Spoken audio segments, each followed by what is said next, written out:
Is right, lad. Welcome to the Everton Heritage Show, ladies and gentlemen. My name is Lewis Royden, and tonight Everton play their first league game under the lights at the Hill Dickinson Stadium. I've just been joined by Rob Sawyer, who's given us a nice insight on the history of the Everton lockup up on Everton Brow. And after that, I was joined by Ronnie Goodless, who gave us a lovely chat for a good 40 minutes about his career here at Everton in the 70s. Always value for money is Ronnie, so enjoy the show.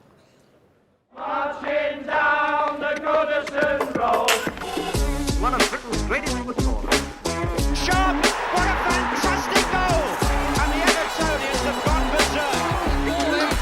Oh, yes, he's got it! One Evertonian is worth 20 Liverpoolians. Oh, it's great stuff by Everton. Heritage. Hello, ladies and gentlemen, and welcome back to the Everton Heritage Show. I'm delighted to be joined once again by our esteemed author, Rob Sawyer. Good to see you. How are you doing, mate? All right? Yeah, good, thanks. Good stuff. Well, last time you were here, the last time we spoke, we were chatting about the Everton Women's Hall of Fame, and we kind of skirted around it, didn't we? Because it wasn't actually announced yet. We weren't sure whether we'd be able to put it out because...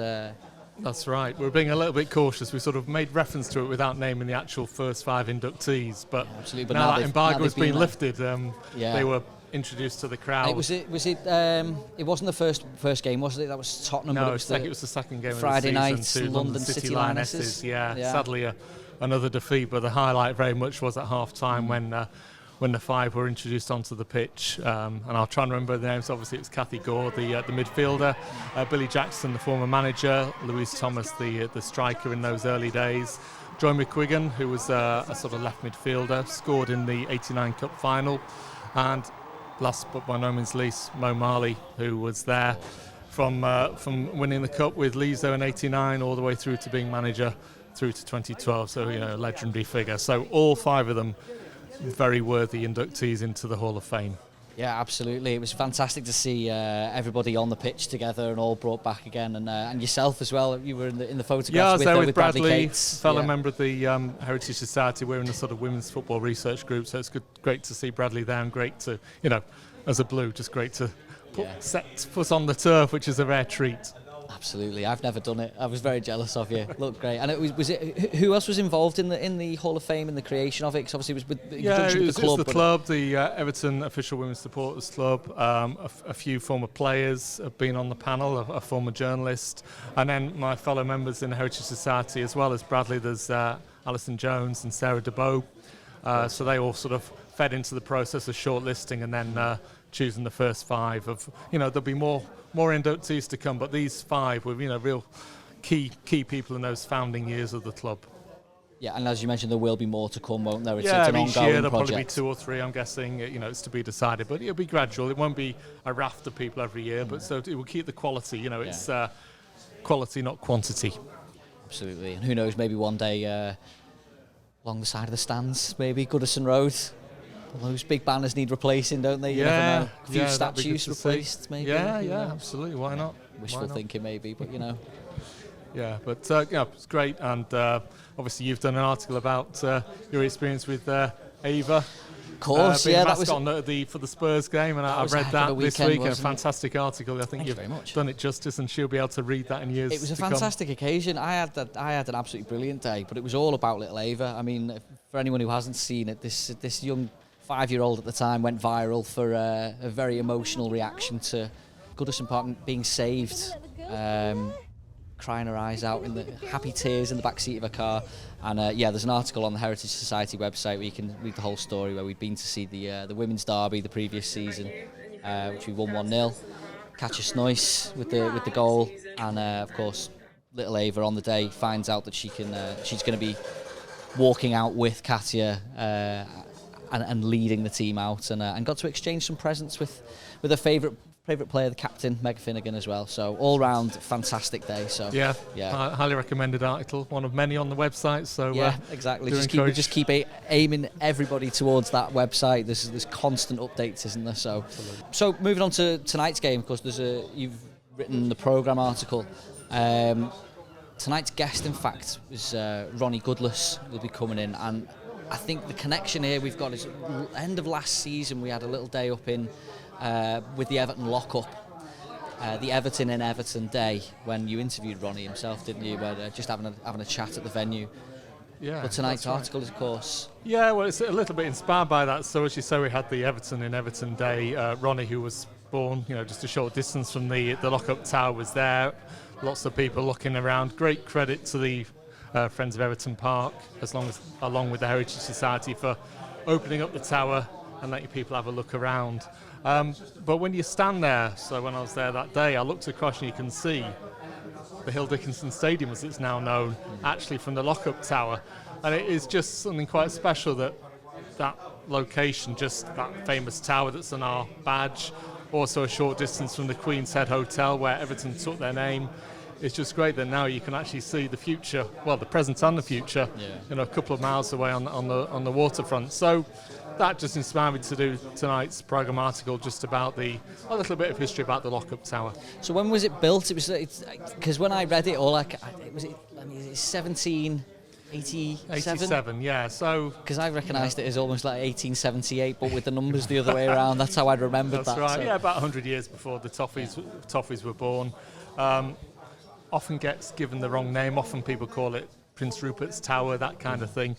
It's just a nickname, and that's just because Prince Rupert in the 1600s camped there during the English Civil War, and sort of people just kind of by association sometimes call it that. But to me, it's the Everton lockup tower because that's what it was. You had a few too many pints, you were a miscreant, you got locked up for the night. Yeah, you got cooled off, and then in the morning when you'd sobered up or cooled off, you'd either be sent on your way or taken to the nearest police station to be processed. So it's ironic that that's the one thing left in the historic original Everton village. Of course, because it's right, as you mentioned just then with the Queen's Head, it's right on Village Street, isn't it? Right up on Everton Brow, and which of course was the location where the name change happened in 1879. Correct, yeah, a year into our history. And of course across the road from there you had the toffee shop, the original toffee shop that, again, the link to our nickname. So much history, but the fact that you can now, from that location, see where we are now in this magnificent surroundings, it just feels very fitting because, of course, you couldn't see Goodison Park from there, but you can see the brand new stadium gleaming. So it just felt right to a little bit of background about how we came to choose it as our symbol, because it was some time after the Toffees were formed. It was just Theo Kelly, our secretary in the 1930s, was tasked. Did he put it on a letterhead? Yeah, well, it was for a tie. He had to do it. The directors wanted a tie to wear. So when they went in the boardroom, or if they went to away grounds, they wanted to have this nice tie with it symbolised Everton. So Theo, as secretary, was given the task of thinking something up, and he thought long and hard. And then one day he thought, why not use the lockup tower in the Everton village? And he sketched it, got the go-ahead, and from that year on, it appeared on the letterhead. It appeared on the ties. They even had an advert in the programme, so you could buy merch. Merch isn't a new thing. Yeah. What year was that? 1938. So just before the war, just before one of our greatest teams won the league with Ted Sagar, T.G. Jones, Mercer, Lawton, and the like. So impeccable timing. Yeah. That's also when we chose the Nil Satis Nisi Optimum motto. Right, of course. Did it go? It went straight on the crest, did it? Yep. All got incorporated in the laurel wreaths to signify success. Okay. And it went from there. But it was 40 more years before it actually appeared on the shirt. 1978, the year of Bob Latchford, Martin Dobson, and the like. And obviously, it's been on there ever since, albeit it's evolved somewhat. Yeah. There's been some artistic license with the design of it.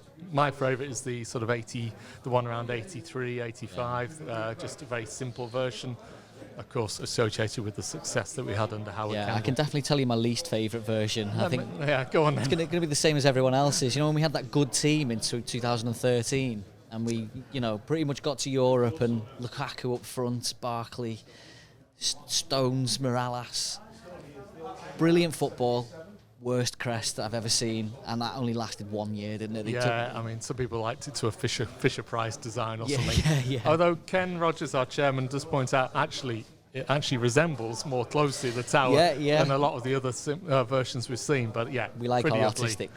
autistic version, I You think. did. Yeah. So we got to have a vote, and that's now the crest that we currently have. I think, I mean, even now, when you talk about the evolution of it, I've seen a lot of clubs in the Premier League are going for kind of special crests for their third kit, aren't they? Going back to crests of the past, and Newcastle and Leeds United have done it, and then we've just done nothing but the tower, just the simple. Yeah, we've gone for this sort of very simplified version for the third kit on some letterheads, and I quite like it on the letterheads and that style of lettering. I'm ambivalent about the third shirt, but to be honest, as long as it doesn't appear on the first team shirt, that we keep the more or less the original tower is sacrosanct now. By all means, experiment with training kit, that sort of thing, but let's keep the proper tower. Yeah, absolutely. I think because I look back, as much as we want to shine a light on this crest and how wonderful and how much we love it, I always really loved those kits without anything on them, or the ones behind us with just starting to get the lettering on them, and then the embroidery and the FC. I thought they were fantastic. Yeah, I love the one that we sometimes wore in the 20s and 30s with the sort of stylised EFC. That I think we wore in that special edition kit in 2017 that we wore, I think, once. Was that the commemorative like kit game with Rooney played? Was it that one? Was it the game that Rooney played in? Was the pre-season? Rooney played in it, yes. The laced up Correct, neck. yeah. Yeah, that was a fantastic. That was classy, That should have been the Goodison shirt, shouldn't it? The last season there. That would have been nice. I mean, I'm all for the Cambridge blue, but didn't even play in that in the end, did we? But never mind. No, I really like that shirt. Yeah, got a few in front of us actually on those coasters. Now that I think about it. Yeah, and that's my favourite, pure and simple. Yeah. All right. Well, I suppose we'll keep it short and sweet today. I think we haven't got much to do beyond go to the game, have we? Ronnie Goodless is going to come in shortly, and yeah. Are you hopeful for the game tonight? What are you thinking? It's a bit of a must-win, change of isn't manager and all that for them. I've got a 1-1 draw in my waters as a feeling. So we're making let's predictions. Let's hope I'm being pessimistic and we do better. But yeah I think 1-1. I was thinking of making this a regular feature of getting predictions on, but the thing is, every single episode is going to go out after the game, and how often are we going to get these right? I'm going to go for a 2-0 win. Okay. We need it. Palace next week as well, which of course this episode will go out a day or two before the Palace game, so we'll be watching this in preparation for that. It's going to be a tough game, that as well, isn't it? I think they're 18 games unbeaten at the moment. So yeah, excellent team. Yeah, very good side. So I think tonight's a bit of a must-win. Absolutely. All right. Well, yeah. Thanks very much for coming in, Rob. Really appreciate you taking Pleasure. the time. Always good to see you. Yeah. Until next time. Okay. Cheers. All the best. Thank you.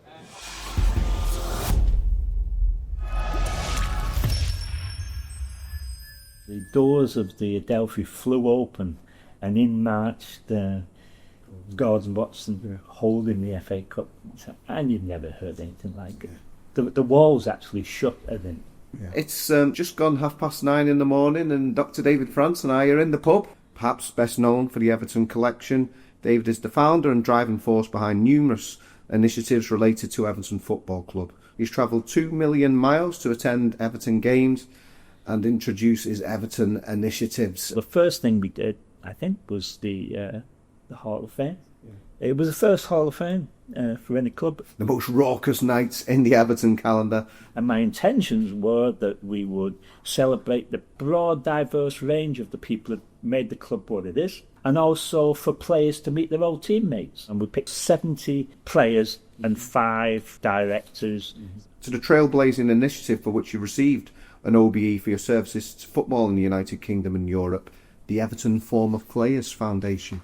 Life hadn't been necessarily good to some people, so I decided that we'd look after them. The model there of the Former Players Foundation has subsequently gone on to be copied by the likes of Barcelona, Real Madrid, Bayern Munich, Rangers amongst others. They've done over 100 knees and hips. They do substance issues, be it alcohol or other similar issues. We do funerals. We look after them. To the initiative for which Liverpool's Freedom of the City panel rewarded you with the prestigious Citizen of Honour in 2011. The Everton collection, which secured Merseyside's football heritage. As Sotheby's said, it's the finest collection of football memorabilia in the world. It's special. Yeah.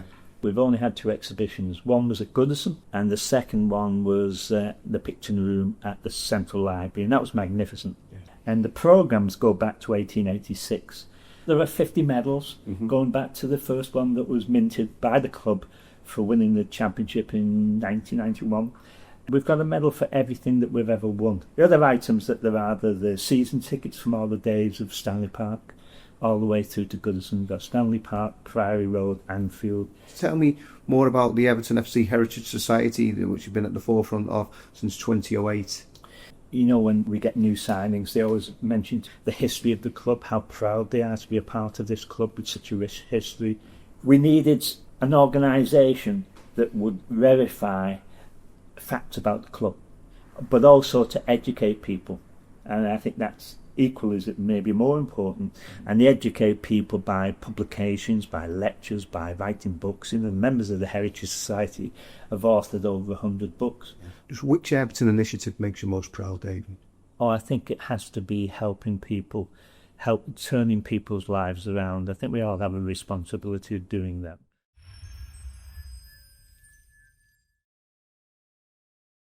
Welcome back, ladies and gentlemen, and just a reminder, you can always find our episodes plus all the Heritage Society films at patreon.com/The Everton Heritage Show, as well as, of course, YouTube. Make sure you search for the Everton Heritage Society there as well. Give us a follow and a like, and send your comments in. Now, I am honoured to be joined by our first guest on the Everton Heritage Show, who has pulled on the royal blue jersey himself, Mr. Ronnie Goodless. Thanks for being with us, mate. No problem, Lewis. Nice How you to see doing? you. Glad that you said Ronnie Goodless. I'll not get mixed up with George Clooney, so they all know who it is. That's in me notes. But lovely to join you, mate. I've just been chatting to Rob Sawyer about the lockup, and I remember you joined us last year, didn't you? It was at the end of last season. We had the Everton and Everton Day at the lockup. Obviously, you're a local lad yourself. What does that kind of? How does it feel to be a part of that kind of day and to represent the club and to have grown up around that area? Well, obviously, as a young lad, I mean, being an Evertonian, obviously the lockup and the badge is everything. You know, you've got it where I went to school at Steer Street, Ayway Street, which is Everton Road. That's where I'm from. I was born in Mill Road Hospital.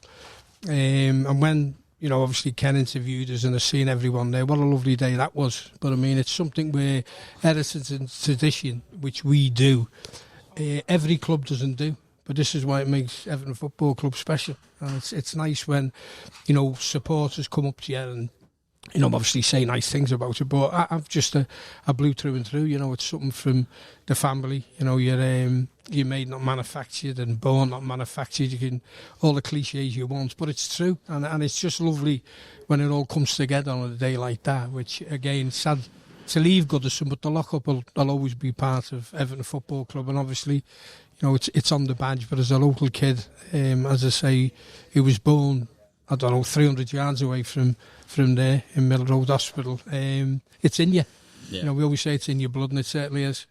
So where did it all start for you then? As you say, obviously you've grown up around that area, born 300 yards away.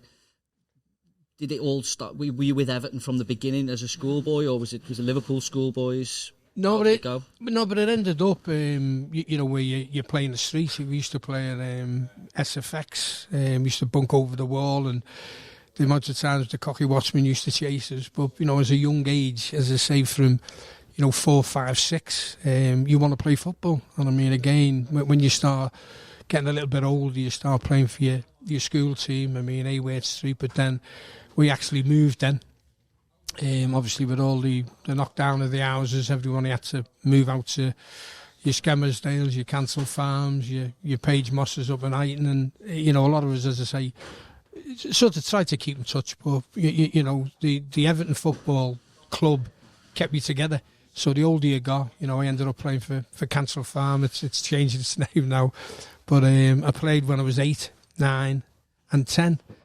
And we won the cup twice. So, and I captained the team, actually, that won at Belfield. We won 4-0. Oh, brilliant. And I scored 2. So at 10 years of age, you're playing at Belfield in the big sunken bath where all the players used to jump in. And again, it was, you know, it was an honour, obviously, to captain the team and winning a cup at 10 at Belfield. You know, does it get much better? Brilliant. Well, you say, does it get much better? I was going to ask about representing the country as well. Done to England then, isn't it? Well, the thing with the schoolboys, I mean, obviously we played for Liverpool schoolboys. I played for 2 years, 14 and 15. I mean, 15 we won the English Schools Trophy.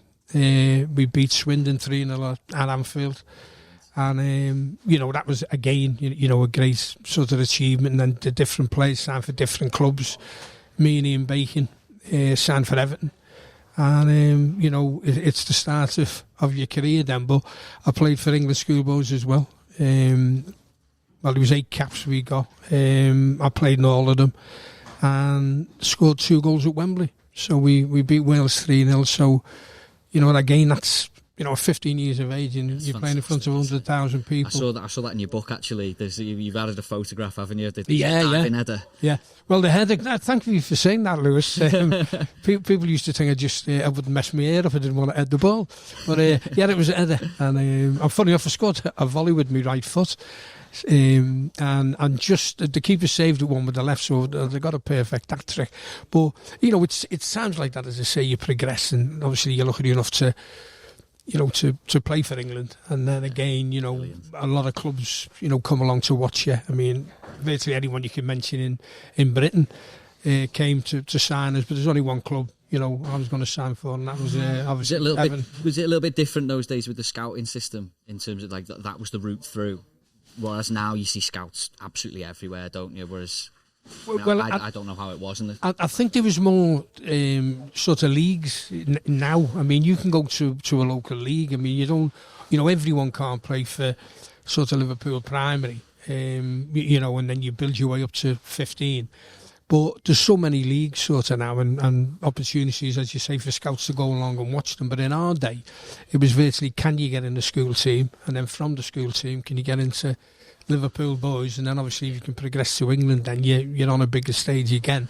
But it's just great development. I mean, I keep saying to lads and dads and granddads and all that for your kids, and a lot of young girls are playing now, which is great to see, and that's what it's about. It's a thing where you've got to get on in the game and in your career, but it's still a team game.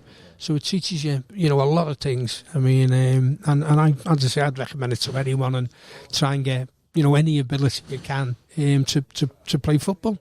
And I know you've spoken a lot about when you started with Everton FC, and it was, again, very different to how it is now, where you're in the boot room early, you've got a graft early on, and was it Catterick who was the manager when you were there as a youngster? And I think the famous story is that you cleaned Alan Ball's boots. Is that? Can you tell us a bit about that? Yeah, well, it is. But I think since European, we came out the EU obviously, and you've got it where.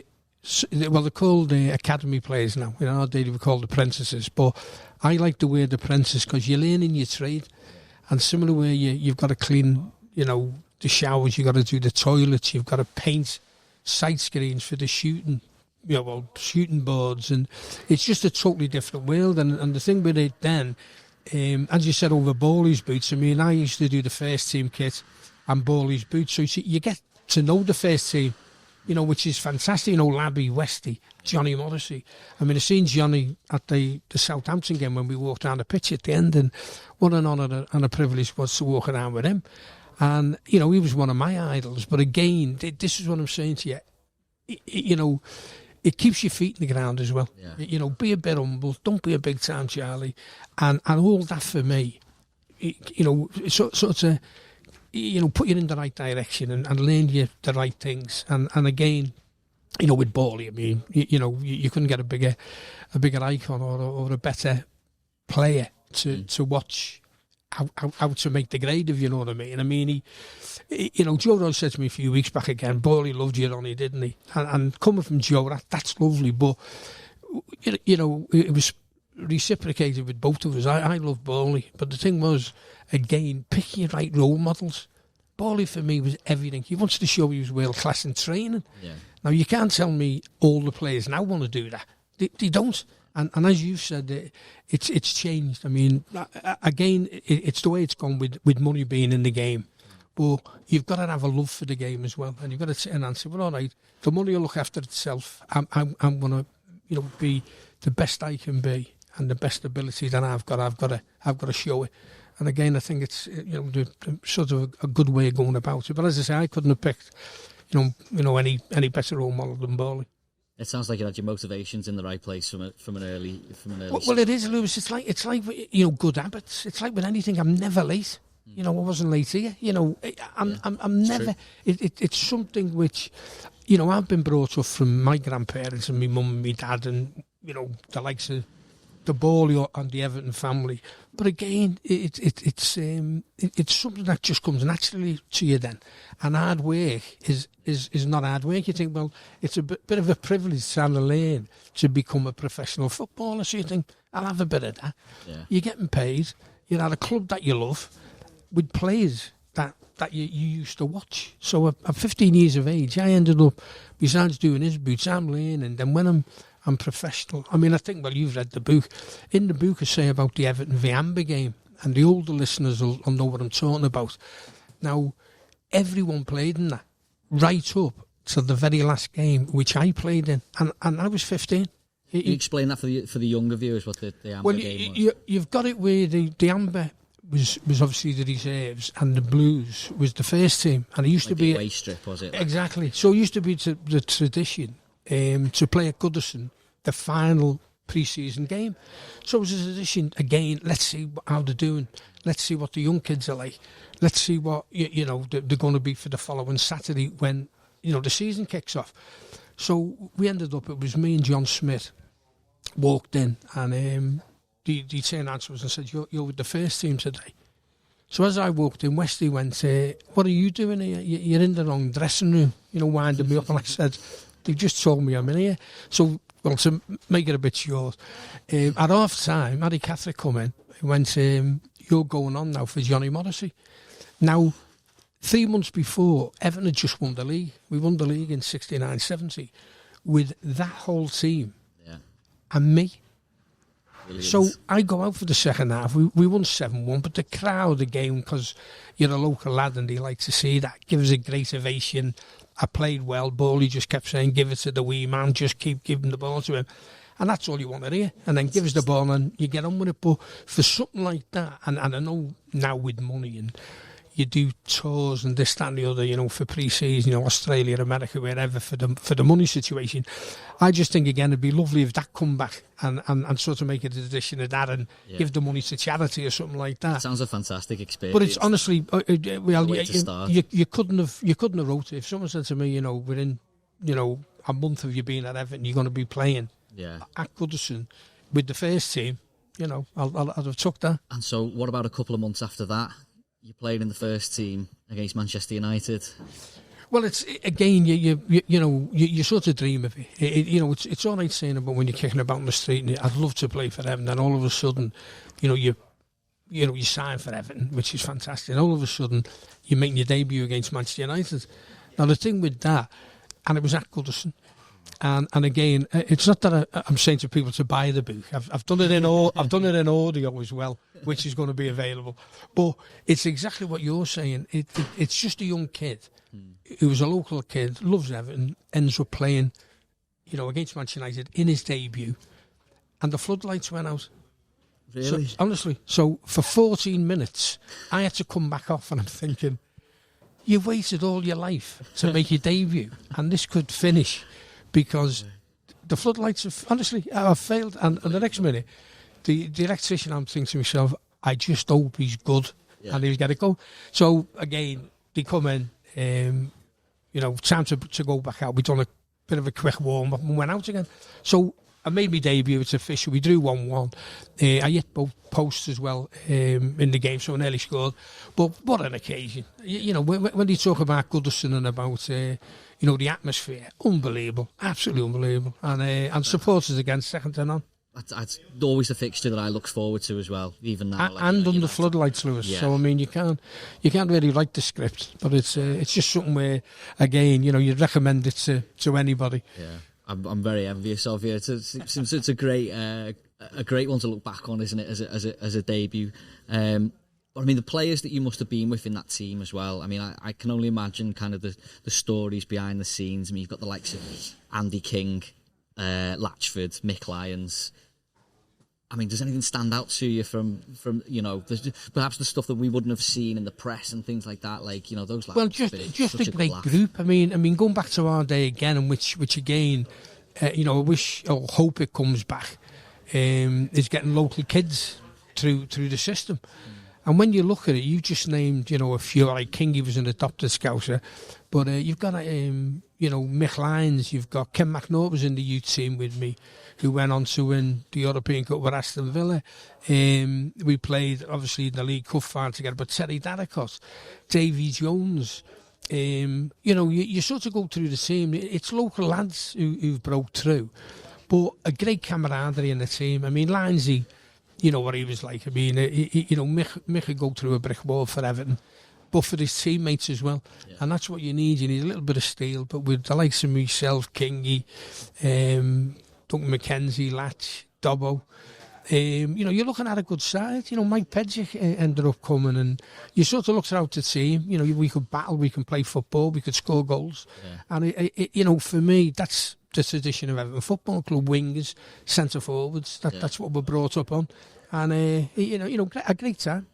And I think, forgive me if I'm wrong here, but I think quite often that kind of era of Everton isn't looked back on quite so fondly, because we had that kind of a bit of a trophy drought, didn't we? As you mentioned, the league title in 1970, and then we didn't win anything till the FA Cup in '84. To keep it topical with this week, I mean, we've just been knocked out of the League Cup pretty miserably, a trophy that we've never won. But that team that you were in, it was an exciting team. You were up there, you're competing, challenging, playing great football, and of course, with the League Cup, has anyone come as close as you to play three League Cup finals in one season? No. Sorry to remind you, but no. How But the thing was, if you watch the 3 games, we were the better team in the 3 games, and we were so unlucky. Ronnie Goodless, Pearson is in the middle, and Goodless tried his luck. McNaught came in, and Latchford. Everton supporters celebrate. Villa's play is still orderly and composed. Here's Nicol. Oh yes! And so the League Cup final that refuses to lie down and die is all square again. And now, could Villa come again and win it? Here's Little. And he's got there! 2 goals in a minute. The match has turned upside down inside 60 seconds. Lyons getting in. Dobson's there. And Lyons is there. And Lyons! Mike Lyons! It's 2-2. And now it's 3 goals in 4 minutes. And they've been playing now for 300 minutes in the League Cup final of 1977. And still you can't separate them. Goodless. Nice cross, oh! Well, the cross deserved a better finish. Latchford and Pearson both close, but neither made it. This is Smith.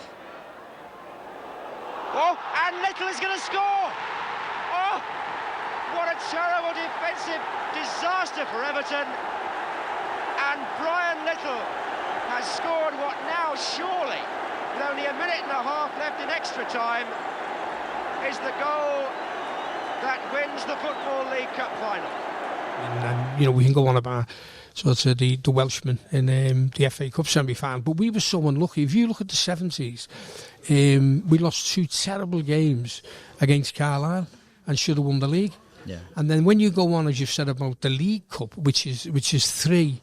2 replays and obviously the game at Wembley, and then you're 5 minutes away to winning a major trophy, and things don't quite go for you. But if you look through that, certain sort of as the decade, I mean, the 90s for me was awful. I mean, and as you've said, maybe the 70s, if you don't really know about it. I mean, I know people now that still say, Ronnie, I know the 80s was successful, but growing up in the 70s was fantastic, and the team that we had and the way we played, again, attacking football, you'll battle, but again, it's sort of scoring goals.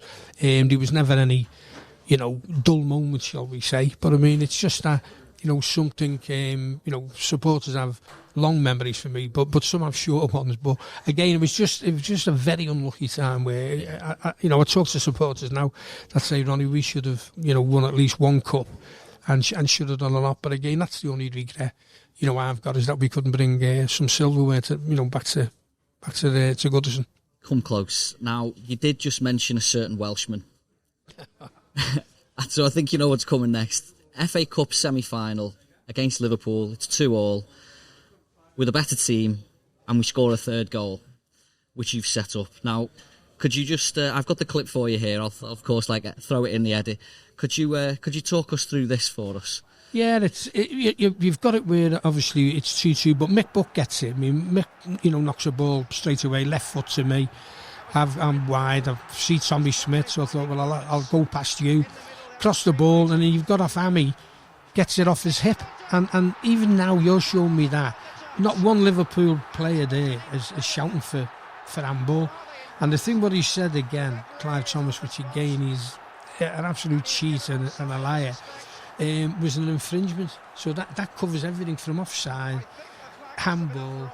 You've got brought down with a tackle, and as you've seen, it's nowhere near him. And the thing with it, if you look at, as I said, the actual Liverpool players now, many years after, and it's on YouTube. Emily News actually says he bumped into that Welshman on holiday, and they were talking, and it always gets brought up. And he actually turned around and said, "You know what, Emlyn? I think I got that decision wrong." And he starts laughing and goes, "You think you got it wrong?"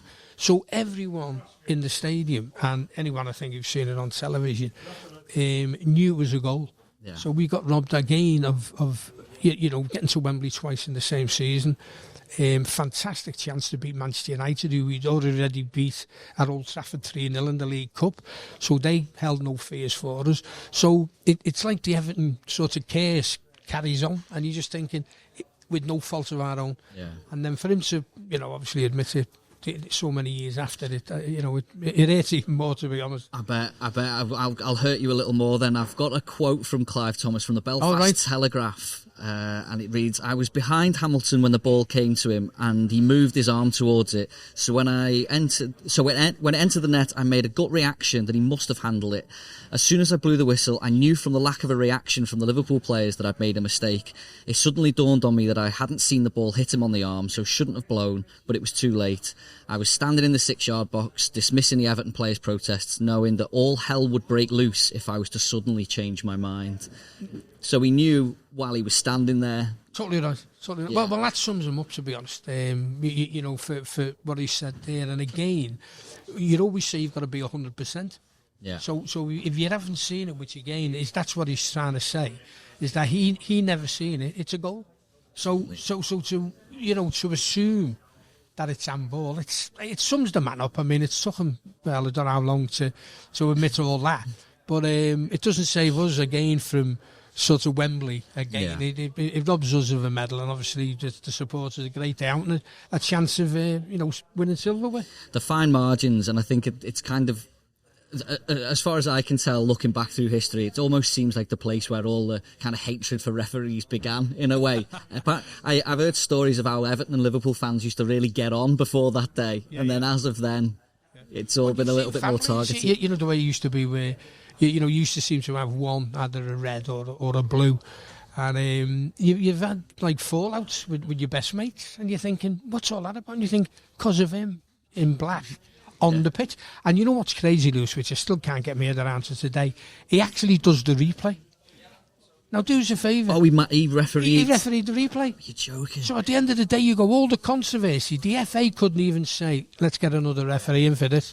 I just, well, it wouldn't happen today. You've got it now with VAR. We could talk all day about VAR, but, something else I want to get shut off. But you talk about VAR, and, in that day, anyway, they'd have analysed it, and it's a goal. But the old point, again, is modern-day football and the way it used to be. He wouldn't have refereed the replay in a million years now. No. Everyone would go, are you serious? Yeah. They'd have dropped him. He'd have gone missing for for 2 or 3 months, and then they'd have definitely got another referee. But he refereed the replay, and if you look at the replay, the penalty he gives against Mike Pedge, you would have thought he may have swayed a little bit for us for the risk. Balance it out a little bit. Well, obviously, because we're on camera, I can't swear. But he's made a massive mistake. Yeah. And he still gives them the softest penalty, honestly, you'll ever see in your life. I've seen that one. I'll put that up. Have a watch. I'll put that up, definitely. We'll drop that in. Or a push, was it? A push, and a penalty, I think, has been given.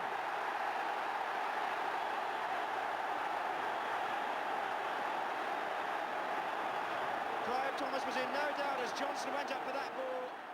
So, to cheer you up a little bit, and to keep things a little bit topical, of course, Everton play West Ham United tonight under the lights. Our first game under the lights in the league here at Hill Dickinson.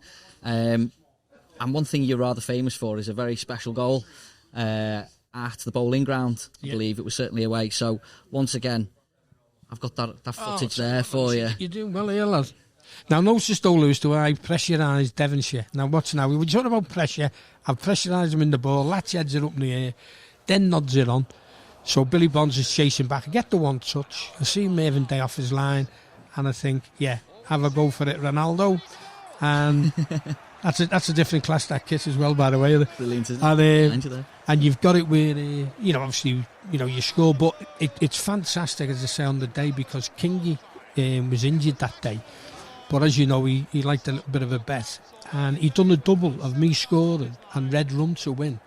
And all I could hear him shouting is, Ronnie, I've got me double up. And I'm thinking, you're trying to play a match here. Fantastic. And the other quick one, Tony Gale played for Fulham when I was there. And Tony's a good mate of mine. And, I obviously still do the BBC games for Everton away, and we do West Ham and whatever, and Fulham, and it's usually Gailey there with Sky, and he come and he said, well, how have you done that? And I said, done what? So he said, the end of the season, he said, the Berlin ground's going, and they're doing all the best goals. He said, your goal is the only away team that's on the video. You're joking. So I said, well, jokingly, I said, well, Gailey, West Ham know what they're talking about. Yeah. That's why I'm out, you know what I mean? But I thought to myself, well, that'll do me. But again, for that, I mean, it's like now, I mean, supporters who've been, or, they tell the grandkids or the sons, they haven't been there. But as you say, now with modern technology, you can see it. Yeah. It's still nice. It's still nice to be remembered. In a good way, and West Ham tonight, I'll see some West Ham supporters later, and they always bring it up. I'm not surprised. I mean, it's a goal that should live long in the memory, whether it's for you or against you, really. It's nice, but it's I just won 3 points tonight, but again, it's always nice. It's a little bit special, the goal, and it's good to people to remind you of it. Do you think they blame the goalie at all, or was it just all about... Well, Mervyn Day, I believe. Mervyn Day ended up working at Everton, and he blamed me for wrecking his England career.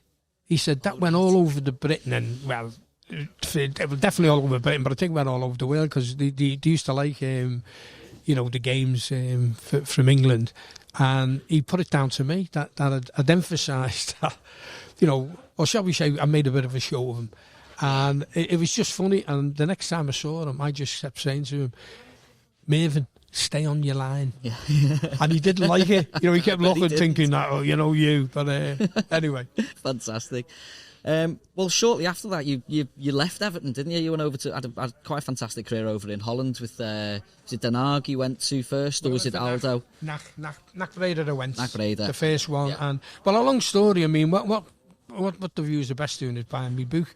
But the audio one, because I'd say about what happened, I mean, it might be too long to say it on here. But you've got time, if you've got time. Well, I'll tell you the quick one then, which and it's true. We ended up where Gordon Lee said to me, QPR came in for me and Lindsay, and they'd finished runners-up. Good side. And QPR wanted us. The next minute he said, no, I want you to stay, and I want to play with two wingers. So we ended up buying Dave Thomas. So Dave... good player, no problem. So you think, well, I'll be on one side, Dave on the other. Latchy in the middle.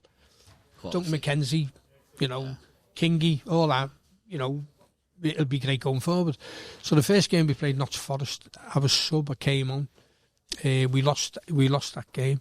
And we played Arsenal on a Tuesday, and we lost that game. I think it was an own goal. We scored an own goal. So I wanted to see the manager, because the lads were even saying, he's got to play you. He's got to play you. But then I thought, well, he said that before the first 2 games. So I went in the office to see him. And then, anyway, the phone went. So I said, why I'm not in, blah, blah. So next minute, answers the phone, and it was a fella called Hans Doyer, who was at Melwood and wanted to talk to me. So he's talking, and he said, he's actually here. So I get hold of the phone. Gordon Lee's sitting there in his chair, and I said, hello. So he said, my name's Hans Doyer. He said, I am at Melwood watching the coaching at Liverpool, and we are looking for a left winger to play in Holland, and Bob Paisley has recommended you. So I had a bit of a cob on, obviously, because I wasn't in the team, and I'm thinking, is this a wind-up? Is this one of my crew phoning in? And I said, are you sure? So he said a couple of things, and he went, yeah. So I clicked then, and I said, do you know what? Yeah, because again, I had a bit of a cob. So I went out for a week. We played MSV Augsburg, who were German champions. We beat them 3-2. I played well, and they were going, when are you signing? The supporters were banging on the doors, and I thought, well, I'm only coming here to look at you, and you're looking at me. Went back to Everton, and it was similar where that was. I mean, Gordon Lee didn't want me to leave, and it was the biggest heartbreak ever, leaving Everton Football Club. But when you're playing and you're getting promised certain things, you think, well, you haven't kept your word here. And then all of a sudden, something like that comes up. You sort of, you had to go. I mean, further on, and again, if you tell the story right through, Everton wanted to sign me back. I left for 100,000. Yeah. And Nack Breda wanted 250,000. I think it must have been 6 months after. So I improved that much. Oh yeah, well, no, well, it was just that. Yeah, this fella you want back sort of bad, but we want to keep him. Because price tags, great, the supporters, everything about it. So, but for 250,000, so I fell out with Nack. Sort of, what are you talking about? The club that I love, I can go back and this, that, and the other. And anyway, they couldn't come to a compromise, and that was a bit of a heartbreak. But again, it was just where if you say things, keep your word and don't go back on it. And as I say later on, he did come back in and wanted to sign us, but again it was lost because Nack Breda wanted sort of too much money. Yeah. It was, do you regret that at all? I mean, obviously it wasn't your decision not to come back, but obviously you've had a really good career over in Holland. Do you think, would you have rather have stayed here at Everton? Well, you see, I think again with hindsight, we all know about different things. You should have done this, should have done that. Why didn't I do that? But I could have waited a month, 2 months, 3 months, and you're thinking, when are you going to decide? But something like that comes along and it just happens. It's just, you just think, is this meant to be or whatever? Now again, I was heartbroken going. I mean, the thing that really broke me, to be honest, was me nan crying. And honestly, that just done me in. And I'll never forget this till the day I die, looking at her face. And I thought to myself again, and it was something that when I walked out the door, she went, you showed them. And I thought, here's a lady who and I never told you, by the way, but worried over me. But it just virtually said, just show them. So I sort of did. So within 6 months, everyone wanted me back. So I must have done something right and looked at it. But again, it's when the time is, and is the time right. And for me to come back would have been unbelievable. Because again, you mentioned over Den Haag. They come in for me and wanted me. And you look at all you can do is go out, get the shares and do the best you can. And this is where, sort of in commentaries or the way I've done it down the years, I want the best for Everton Football Club. And the best thing anyone said to me years ago, but they say it now, and even Liverpoolians say it, you're saying how it is, Ronnie. And that's how I've got to do it. I can't, I'm not saying I can't keep my mouth shut, but I've got to be honest. And you've got to be honest with things like that. You can't just, sit in the fence or say certain things that sounds good. You've got to actually, any match that you do, and the eyes and ears of supporters who can't get the game. Yeah, so you've got to be honest, and that's the way it is. So to sort of decide I've got to go is something maybe I should have handed on, a little bit longer, but it happened, and as I say, you've got to move on then. I mean, hindsight's a wonderful thing, isn't it? But you did actually have the chance to come back to Everton in mid-90s, didn't you? Was it Joe Royal that brought you back as a coach? Joe was great. I mean, Joe to this day is fantastic. He's a patron of my charity, but what a lovely man. Great player, great manager. Knows how to pick youth coaches as well, because he asked me to come back. But even like that, he phoned me up. I mean, I keep saying about stories. I mean, this will go out for about 4.5 hours, I think. We'll miss the kickoff. But it's just the way people are who know football. And Joe knows football, he knows people. He's a great man manager. But there's things, again, where he won't shake away from making big decisions. And that's why we won the FA Cup. Yeah. You know, we got a team together that were superb. You know, I'd want to watch them, and it was an Everton team. They done it as if it's the Dogs of War. But you can't have Kanchelskis, Limpar in a team like that and not play football. And that's what I'm saying about Everton. All down the years, for 100 and whatever years, 135 years, we've had teams that can play football, but will battle for the shirt. You know, from front to back, midfield players who'll fight, back four players, but forwards and wingers and people who'll take players on and do the and sort of do it all is you know, that's Everton Football Club for me. Yeah. Well, you just mentioned your charity briefly there, Health Through Sport. Yeah. So I'll give you a chance to give it a little plug there. Can you tell us a little bit about what you're doing these days, aside from your radio work, of course? But well, we've done it for 20 years. It's funny that you've sort of got us on. When you say about certain dates coming around, it's 20 years since I founded the charity Health Through Sport. Really?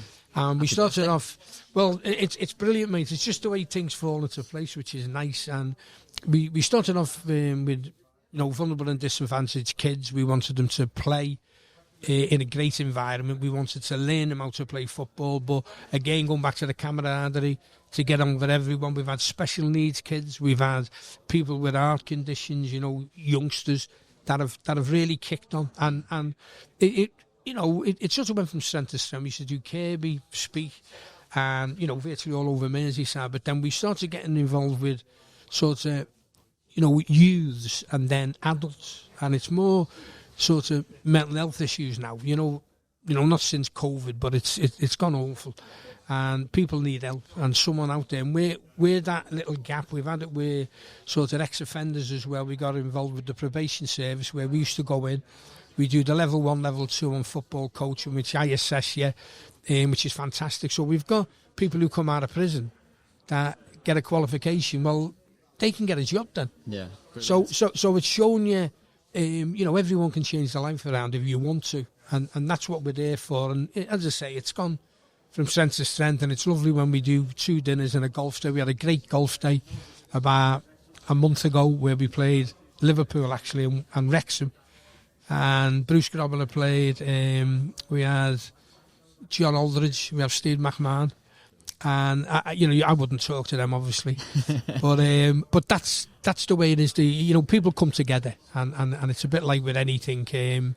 You know, the way life is to help people out, and that's what we're doing. And we've got the one, if I can have a quick mention, on the 28th of November at the Hilton.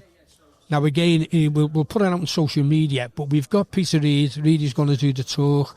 We've got comedian. We've got a nice meal.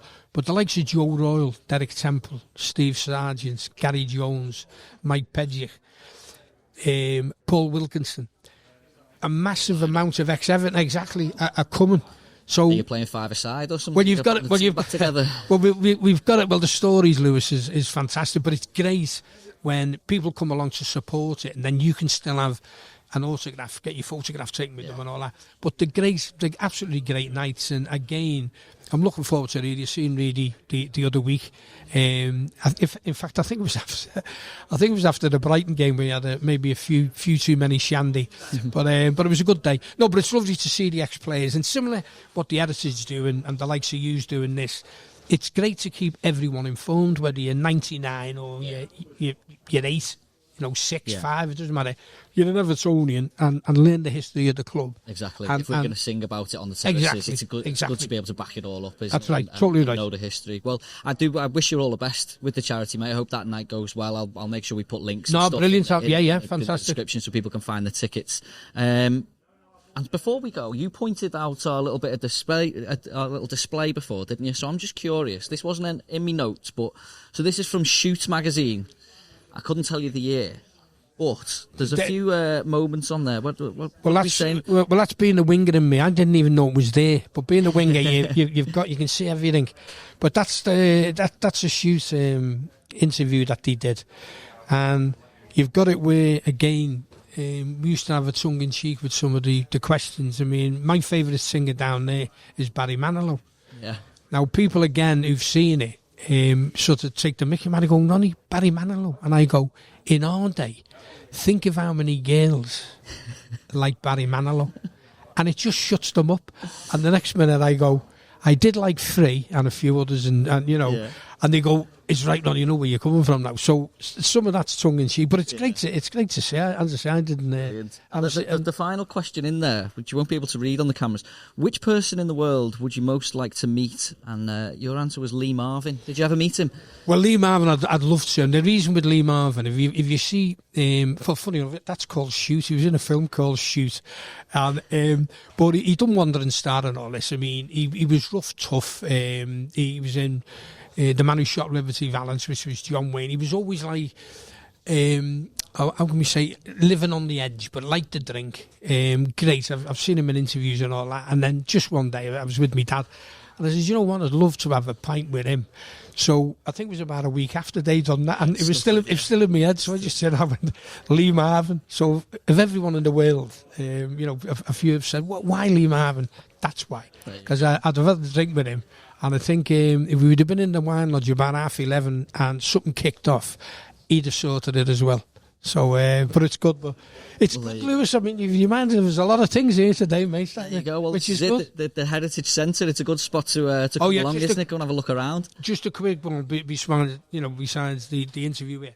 You'll have to pop your head in. I mean, I've always backed Everton Heritage for a long, long time, and. When I say it's a shame, we've left Goodison, it's happened now.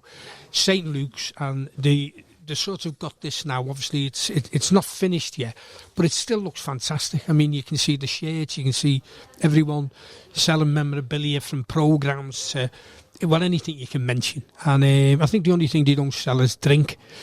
But it's lovely. Beer hall downstairs. Is right, yeah. You've got it. Yeah, I should have said that for Ben Anthony then. I should have, in the Blue House. That's where we usually go after the game.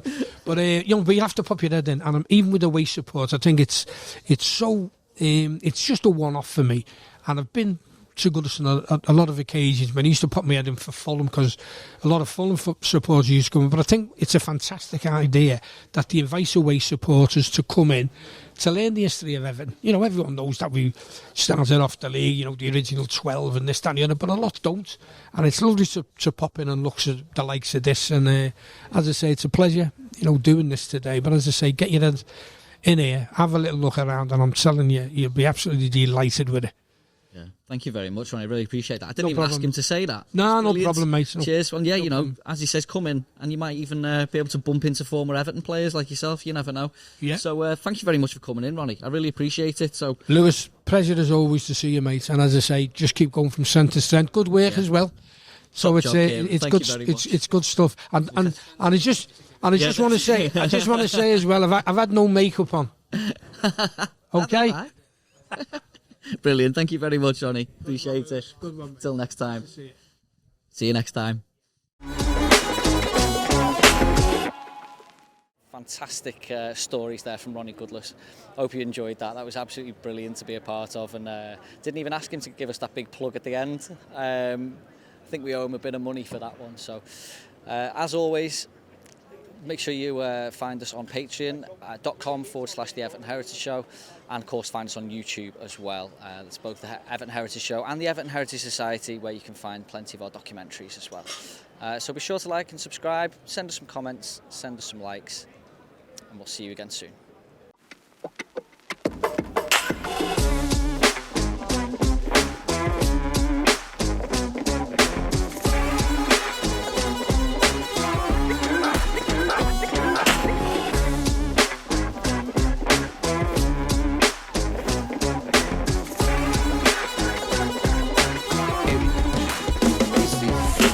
Heritage.